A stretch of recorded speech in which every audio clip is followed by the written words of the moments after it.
Kamu kalau ingin meraih keindahannya harus siap dengan pahitnya. Kita itu seringkali hanya fokus pada mawarnya saja, fokus pada fajarnya saja. Lupa dengan malamnya, lupa dengan durinya.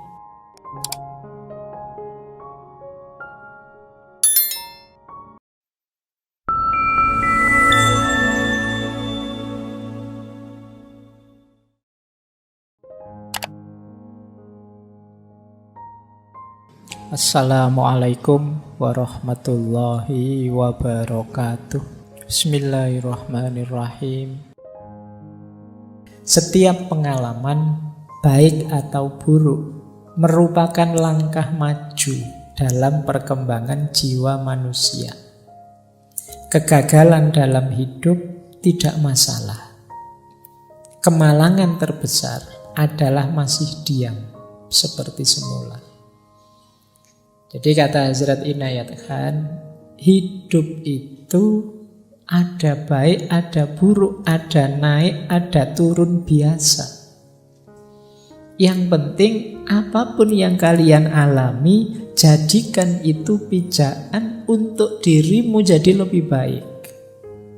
Gagal tidak masalah, justru dengan kegagalan itu kamu bisa mengevaluasi dirimu, kurangnya di mana, dan besok jadi lebih baik.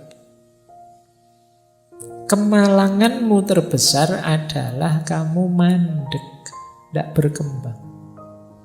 Jadi kata Hazrat Inayat Khan, naik turun. Hidupmu kok sedang baik atau sedang buruk, tidak masalah. Setiap pengalaman adalah pelajaran. Dan pelajaran terbaik adalah pelajaran yang mengubah dirimu jadi lebih baik.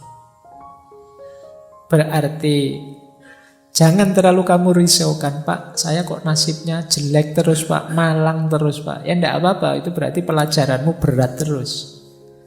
Enggak masalah, asalkan apa? Efeknya kamu jadi tambah baik, tambah baik. Itulah yang diinginkan. Jadi bukan stuck mandek, bukan merasa saya sudah baik kok, enggak perlu diperbaiki lagi, ya sudah. Kamu mandek, itulah kemalanganmu, kata Hazrat Inayat Khan. Jadi kemalangan terbesar adalah ketika kamu diam, tidak berubah, tidak mau mengubah diri. Padahal kita punya konsep, tidak ada manusia yang sempurna. Manusia itu selalu ada kurangnya. Berarti kita ini hidup ideal itu hidup yang berproses lebih baik, lebih baik.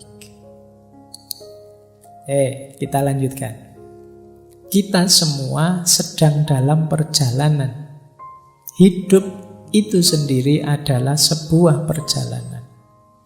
Tidak ada yang menetap di sini. Kita semua lewat. Dan karena itu tidak benar mengatakan bahwa kita harus melakukan perjalanan spiritual dan menghancurkan hidup kita yang menetap.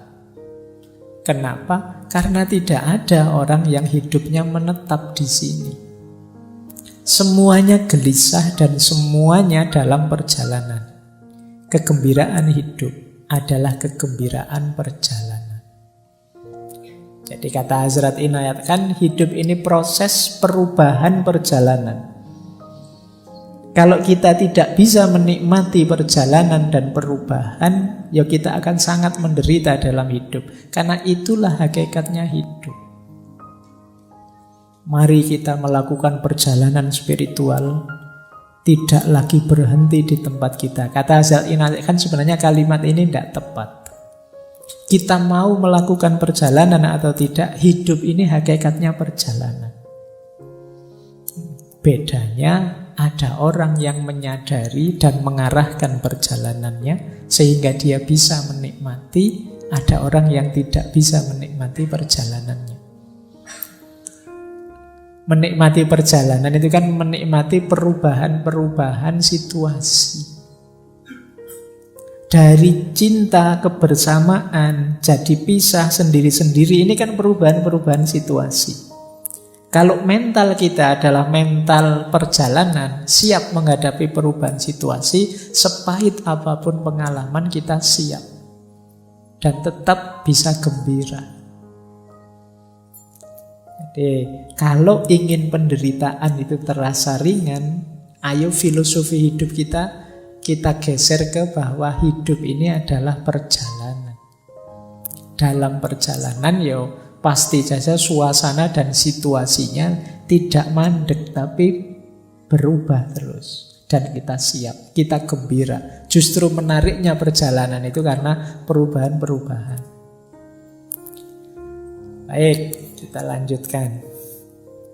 Nah, ini juga menarik pandangannya Hasrat Inayat Khan. Kata beliau, semakin banyak yang bisa kita tanggung, semakin banyak yang akan dibebankan. Semakin berani kita menghadapi penderitaan, semakin tinggi ambang penderitaan yang dapat kita tanggung. Dan semakin tinggi tingkat moral, semakin banyak kesulitan yang dapat kita derita. Orang itu, tadi kan rumusnya tambah baik, tambah baik. Tapi jangan lupa, semakin tinggi levelmu, semakin tinggi kualitasmu, akan semakin berat ujianmu. Tapi tidak masalah, tambah berat ujianmu, tambah kuat dirimu. Begitu kamu tambah kuat, bebannya akan nambah lagi. Tambah kuat lagi kamu, bebannya nambah lagi. Meskipun Allah itu juga sayang sama kita, jadi tidak ada beban yang melebihi kapasitas kita. Pasti cukup, kecuali kita cengeng. Jadi beban itu pasti bisa kita tanggung. Dan kenapa sih kok Allah kok nguji terus-terusan itu loh, Bu? Ada breaknya sekali-sekali. Karena Allah sayang dengan kita. Jadi biar apa? Kita tambah tangguh, tambah kuat. Latihan itu kan begitu. Kayak kalian latihan beban itu loh. Ketika kamu belum latihan apa-apa kan bebannya ringan. Nanti tambah kuat sedikit sama instrukturmu, ditambah bebannya, kamu tambah berat. Nanti sampai kamu jadi jago, jadi sakti, jadi hebat. Kenapa? Karena dalam latihan bebanmu ditambah terus. Jadi jangan mengeluh kalau beban hidupmu berat. Oh, mungkin Allah ini pengen aku hebat. Aku diberi beban seberat ini. Berarti Allah itu sangat peduli padaku. Dan insya Allah beban itu tidak akan melebihi kapasitasmu. Kamu mampu kok, asal kamu tidak manja. Jadi kata Hasrat Inayat kan tidak apa-apa. Semakin berat beban, ini tanda-tanda kamu akan jadi semakin kuat. Kapasitasmu nambah, bebanmu akan nambah.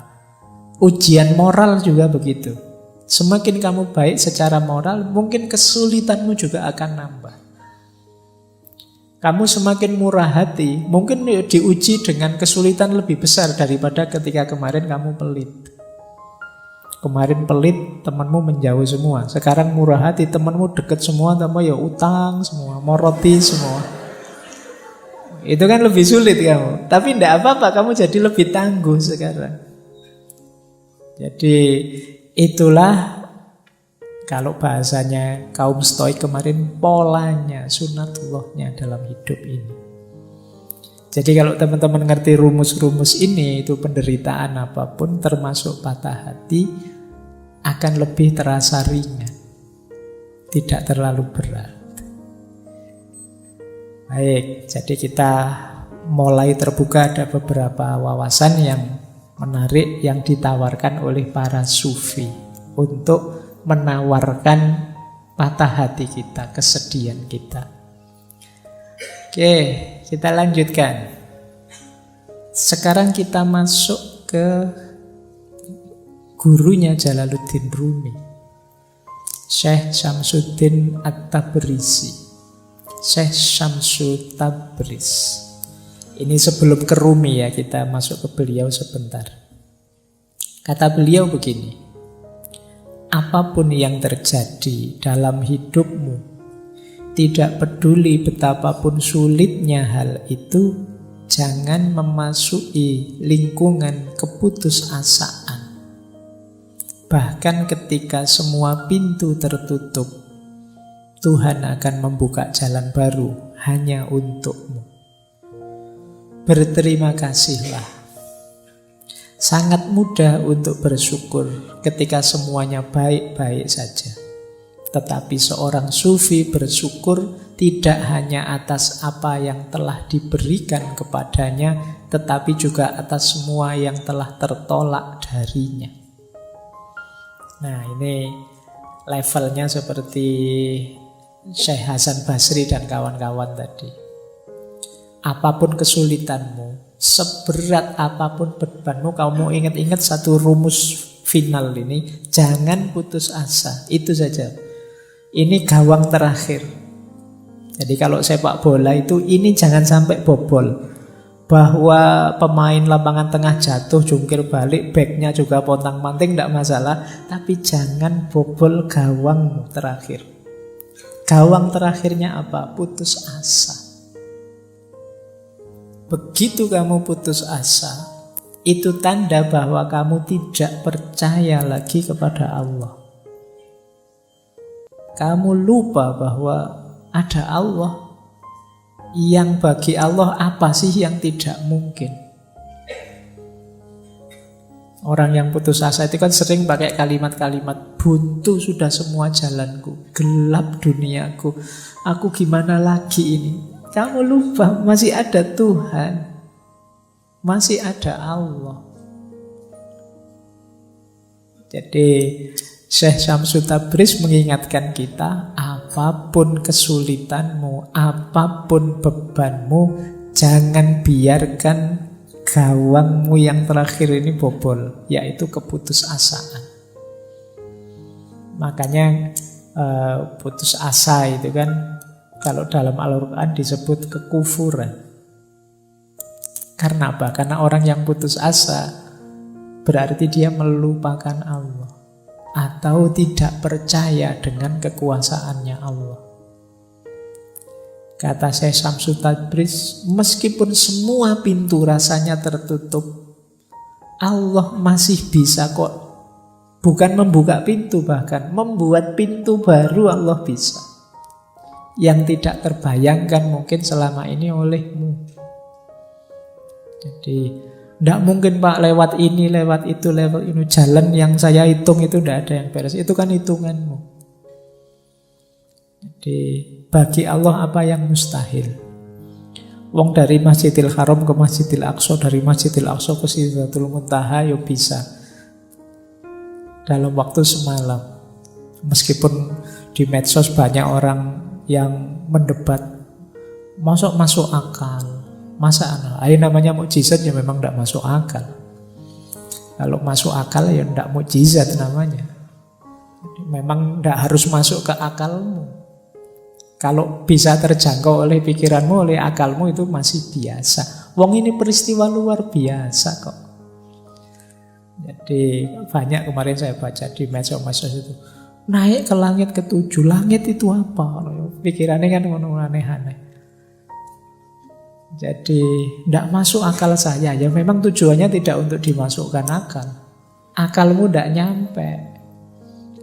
Jadi ini peristiwa luar biasa. Kalau definisinya khorikul adat, beda dengan adat. Memang tidak cocok dengan hukum alam sunatullah, sains yang kamu pelajari. Itulah mengapa disebut mukjizat. Jadi memang ada mode polanya sendiri yang berbeda dengan pola saintifik yang selama ini kamu pelajari. Baik. Nah, malah sampai Isra Mi'raj ya. Yuk dilanjutkan. Yuk paling tidak itu ilustrasi ya betapa Allah itu maha kuasa. Yang tidak terduga bisa terjadi. Yang menurutmu apa bisa kebalikannya. Kamu meramal apa yang terjadi sebaliknya. Karena Allah maha kuasa. Kesabaran tidak berarti bertahan secara pasif.